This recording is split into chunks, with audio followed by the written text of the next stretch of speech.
روي عن أبي هريرة رضي الله عنه أن النبي صلى الله عليه وسلم قال: إذا قلت لصاحبك يوم الجمعة أنصت والإمام يخطب فقد لغوت أنصتوا واسمعوا وأطيعوا رحمكم الله أنصتوا واسمعوا وأطيعوا رحمكم الله أنصتوا واسمعوا وأطيعوا رحمكم الله. اللهم صل على محمد اللهم صل على سيدنا محمد اللهم صل على سيدنا محمد وعلى آل سيدنا محمد. Assalamualaikum warahmatullahi wabarakatuh. Allahu Akbar Allahu Akbar Allahu Akbar Allahu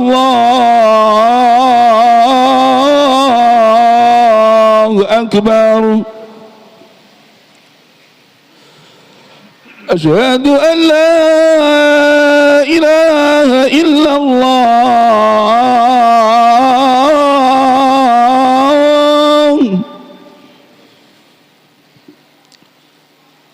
أشهد أن لا إله إلا الله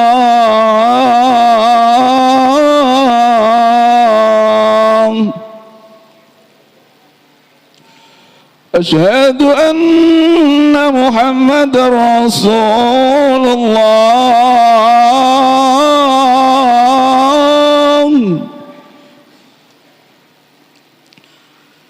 أشهد أن محمد رسول الله حي على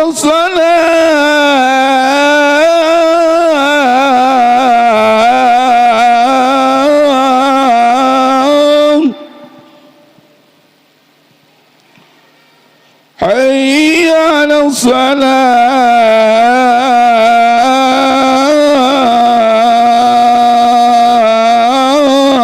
الصلاة حي على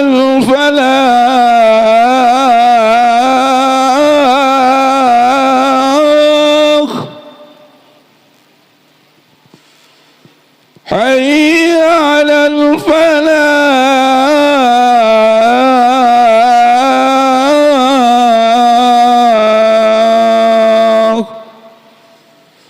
الله أكبر الله أكبر لا إله إلا الله.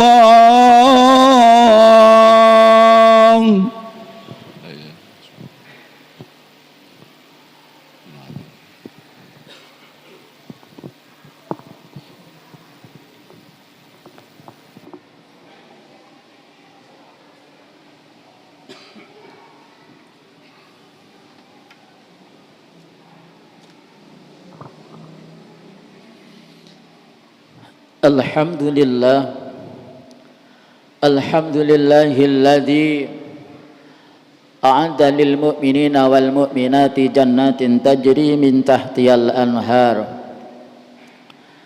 Ashhadu an la ilaha illallah al-malikul qahhar wal jabbar wal ghaffar. Wa ashhadu anna Muhammadan abduhu wa rasuluh sayyidul khalaiki wal bashar. Allahumma salli wa sallim wa barik ala sayyidina Muhammadin nuril anwar wa ala alihil akhyar wa man tabi'ahum ila yaumil qarar. Amma ba'du, faya ibadallah, usikum wa nafsi bitaqwallah, faqad fazal muttaqun. Jamaah Jum'ah Masjid Nur Hidayah rahimakumullah. Pada kesempatan yang sangat mulia ini, di hari dan di tempat yang mulia ini pula, khatib berwasiat secara pribadi dan juga secara umum, sebagaimana wasiat dari para khatib dimanapun pelaksanaan salat Jumat, untuk senantiasa kita meningkatkan keimanan dan ketakwaan kita kepada Allah dalam arti yang sebenar-benarnya, yakni dengan jalan imtithalul ma'murat, menjalankan segala apa yang menjadikan perintah Allah dan Rasulnya, wajtinabul manhiyat, dan juga menjauhi dari segala apa yang dilarang oleh Allah dan Rasulnya. Yakin dengan janji Allah, wa may yattaqillaha yaj'al lahu makhraja wa yarzuqhu min haitsu la yahtasib. Barang siapa yang bertakwa kepada Allah, maka Allah akan memberikan jalan keluar, akan memberikan solusi, dan juga Allah akan berikan rizki yang tidak disangka-sangka datangnya. Dan juga janji Allah kelak, wasiqal ladzina taqaw rabbahum ilal jannati zumara.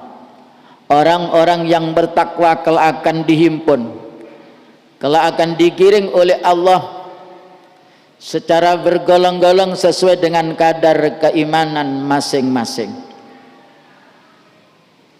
Ma'asyiral muslimin jamaah Jum'ah rahimakumullah. Teringat di dalam surah Zalzalah ada dua ayat, yang mana ayat tersebut yang satu yang sangat membahagiakan kepada kaum muslimin wal muslimat. Ayat yang satunya merupakan ayat yang sangat mengerikan dan sangat menakutkan. Di antara ayat tersebut diaturkan di dalam firman Allah tersirat di dalam surah Al-Zalzalah pada ayat 7. Faman ya'mal mithqala dzarratin khairan yarah. Maka barang siapa yang melakukan amal kebaikan, walaupun amal kebaikan tersebut sebesar dzarrah, sebesar biji sawi, ada yang mengistilahkan walaupun seberat sayap semut budak, dari begitu ringan dan remehnya amal kebaikan yang dilakukan, yarahu, kelak orang tersebut akan melihat pembalasan kebaikan yang dilakukan. Jadi ketika kita berada di depan rumah, melihat orang yang berjualan es di musim hujan, hati kecil kita mengatakan, Masya Allah, begitu kasihan orang tersebut. Sudah ada nilai pahala bagi orang tersebut, ditingkatkan, didoakan, semoga Allah memberi laris untuk dagangan orang tersebut. Ditingkatkan lagi, walaupun kita tidak punya keinginan, tapi kita membelinya, maka sudah ternilai sedekah. Ketika di waktu malam ada orang jual jagung rebus jam 10 malam pun juga, jagung, hati kecil kita mengatakan, sungguh kasihan orang tersebut, sudah ada nilai plus dari Allah.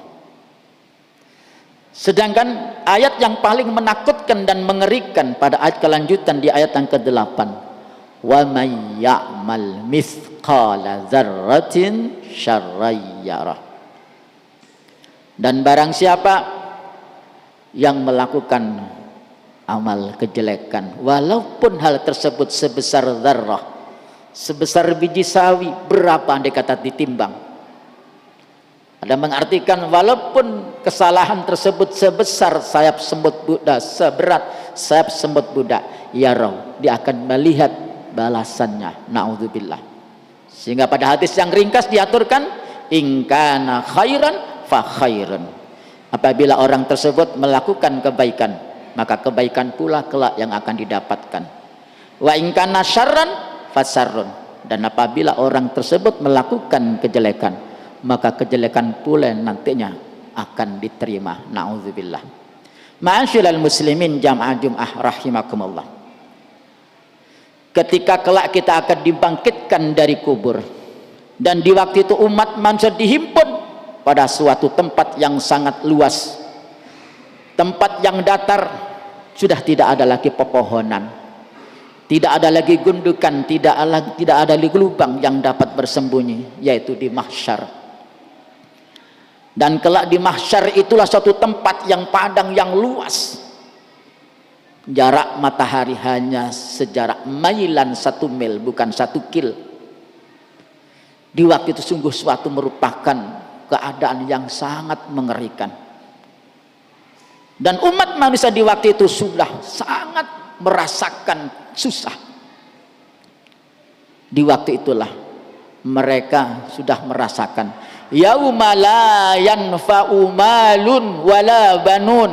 Di waktu itu sudah tidak ada kemanfaatan, harta tidak akan bisa menolong, anak pun juga demikian tidak akan bisa menolong. Maka di waktu itu umat manusia sama berbondong-bondong untuk mencari syafaat atau pertolongan. Dan di waktu itu berkumpullah umat manusia, berkumpul menuju Nabi Allah Adam alaihissalam. Kenapa? Karena beliau merupakan Abul Bashar, bapak umat manusia seluruh dunia ini. Maka di waktu itulah umat manusia berbondong-bondong menuju Nabi Allah Adam. Ya Adam, anta Abul Bashar, engkau adalah bapak umat manusia. Isfa' lana li rabbika liyaqdiya lana, mintakanlah syafaat kepada Tuhanmu, sekiranya Allah segera memberikan satu keputusan kepada kita-kita ini. Tetapi bagaimana jawaban Nabi Adam? Aku tidak memiliki makom syafaat. Dulu sewaktu aku berada di surga, aku telah melakukan satu kezaliman. Allah mengaturkan wala taqraba hadhihi syajarata fatakuna minadz zalimin.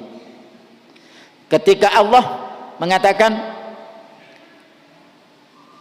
janganlah kalian berdua, Adam dan Hawa, mendekati pohon itu. Allah tidak mengkasih nama pohon khuldi, dan mengkasih nama pohon khuldi adalah iblis alaihi laknatullah. Jikalau kalian mendekati, maka kau akan tergolong orang-orang yang zalim. Karena tergelincir oleh ucapan iblis alaihi laknatullah, bukan cuma mendekati, Nabi Adam dan Hawa memakan buah tersebut yang dikasih nama oleh iblis, yaitu dengan sajaratul khuldi, pohon keabadian, dengan cara membujuk rayu, bila kau ingin abadi di dalam surga maka makanlah pohon ini. Karena teringin hidup di surga dengan abadi, kata Ibunda Hawa, maka dimakanlah. Dan di waktu itulah Nabi Adam telah melakukan satu kezaliman. Maka di waktu ini tidak ada suatu hari yang tidak menyusahkan kecuali diriku sendiri. Enggak pantas aku untuk memberikan syafaat. Jika demikian, datangilah Nuh alaihi salam. Kenapa? Karena Nuh itulah awalul mursalin.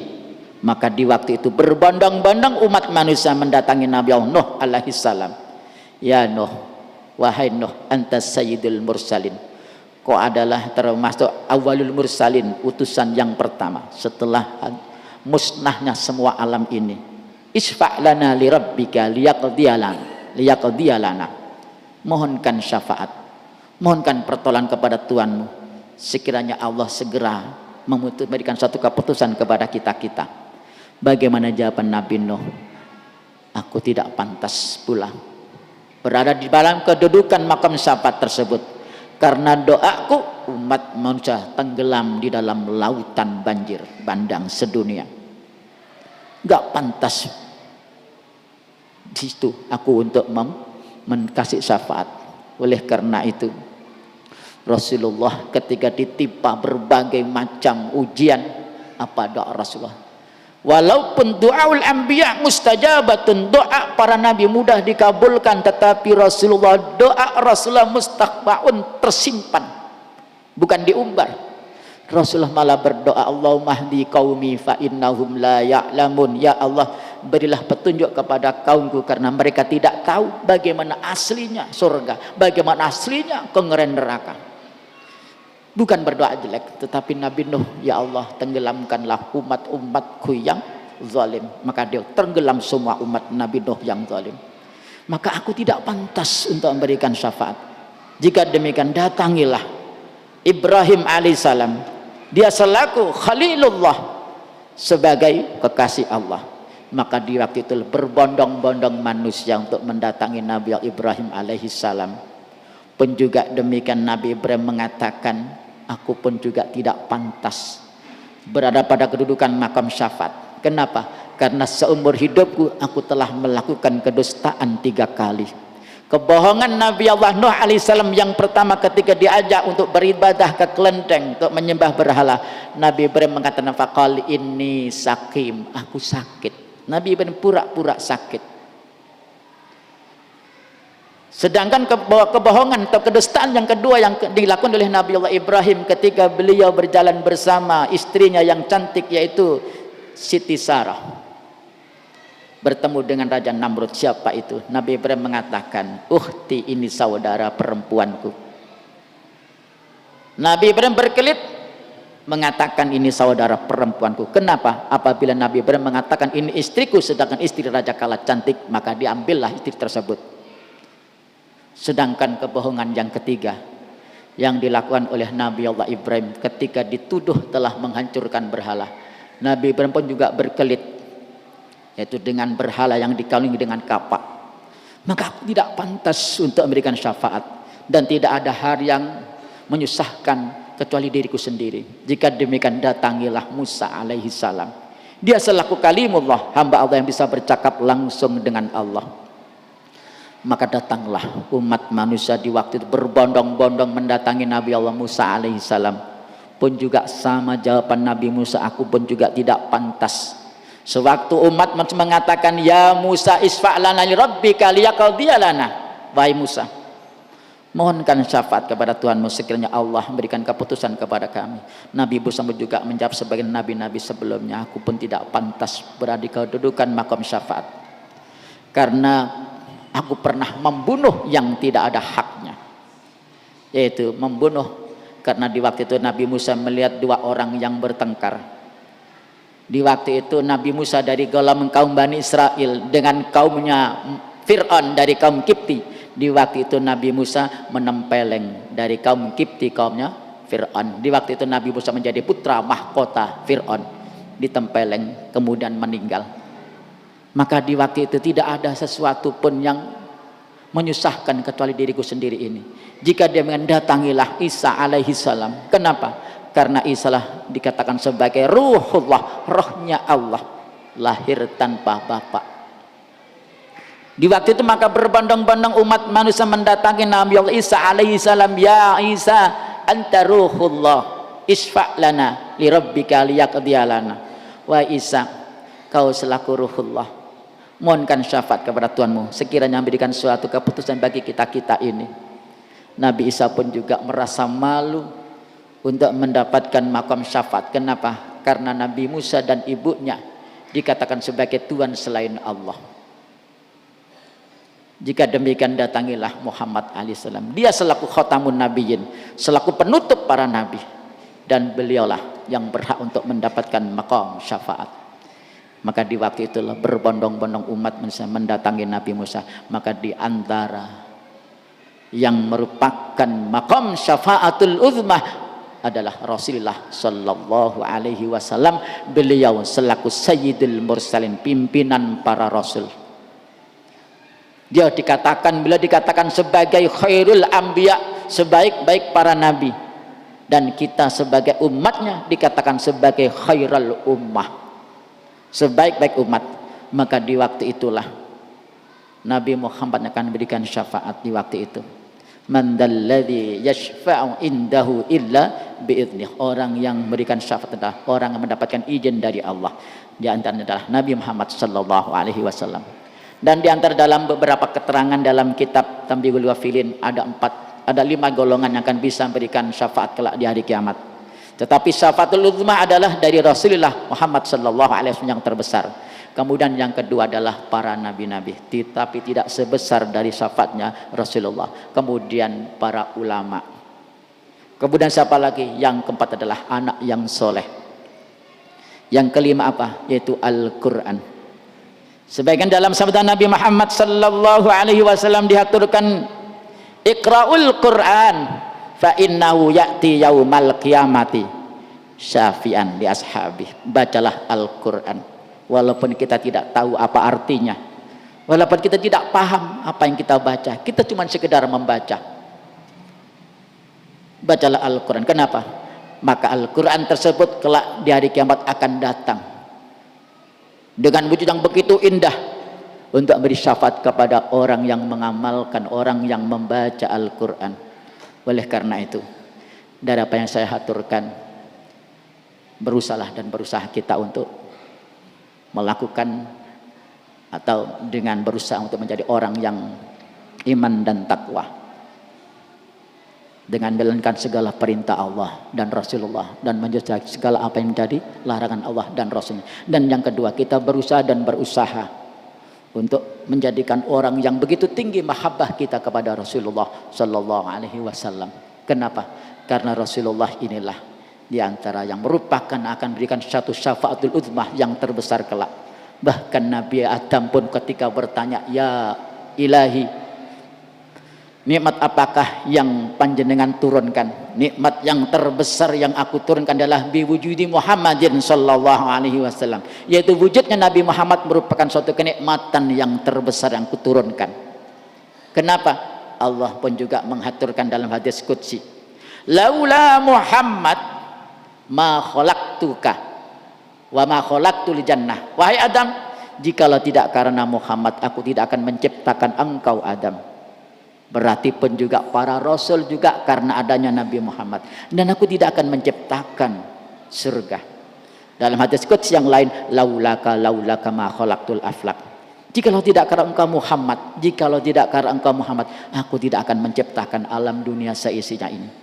Demikian khutbah yang saya aturkan sebagai ganti dari ustadz yang tidak bisa hadir karena berhalangan mungkin. Mudah-mudahan sekelumit khutbah ini dapat menjadikan tambah di dalam mahabbah kita kepada Rasulullah Muhammad sallallahu alaihi wasallam dengan senantiasa mengikuti syariat Allah, syariat Rasulullah sallallahu alaihi wasallam, dan semoga kita tergolong orang yang sa'idun fid dunya wa sa'idun fil akhirah. Barakallahu li wa lakum fil Qur'anil azim wa nafa'ani wa ikum fi hadal hakim. Qul tafisna wal furul ghafim.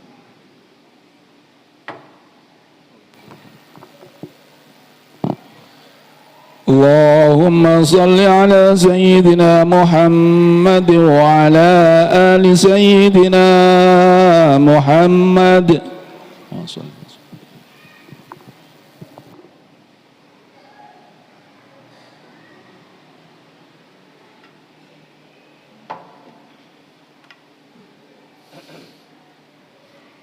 Alhamdulillah, alhamdulillahilladzi ala jami'il in'am wa ala ni'matil imani wal islam. Asyhadu an la ilaha illallah al-malikul alam wa hakimil hukam, wa asyhadu anna Muhammadan abduhu wa rasuluh wa huwa khairul anam. Allahumma salli wa sallim wa barik ala sayyidina Muhammad yahdi ila subulis salam wa ala alihi wa ashabil kiram wa man tabi'ahum ila yaumiz ziham. Amma ba'du, fa ya ibadallah ittaqullaha ta'ala haqqa tuqatih wa la tamutunna illa wa antum muslimun.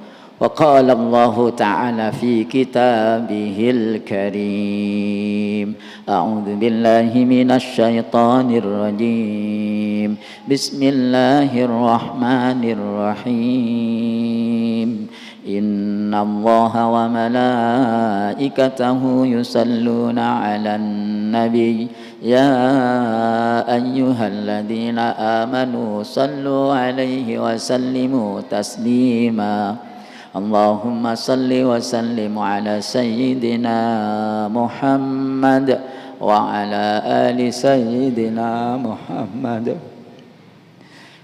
كما صليت على سيدنا إبراهيم وعلى آل سيدنا إبراهيم وبارك على سيدنا محمد وعلى آل سيدنا محمد كما باركت على سيدنا إبراهيم وعلى آل سيدنا إبراهيم في العالمين إنك حميد مجيد اللهم اغفر للمؤمنين والمؤمنات والمسلمين والمسلمات الأحياء منهم والأموات اللهم اغفر أمة محمد اللهم اصلح أمة محمد اللهم ارحم أمة محمد اللهم اصلح أمة محمد اللهم أعز الإسلام اللهم أعز الإسلام والمسلمين اللهم أهلك الكفرة والمشركين ربنا ظلمنا أنفسنا وإن لم تغفر لنا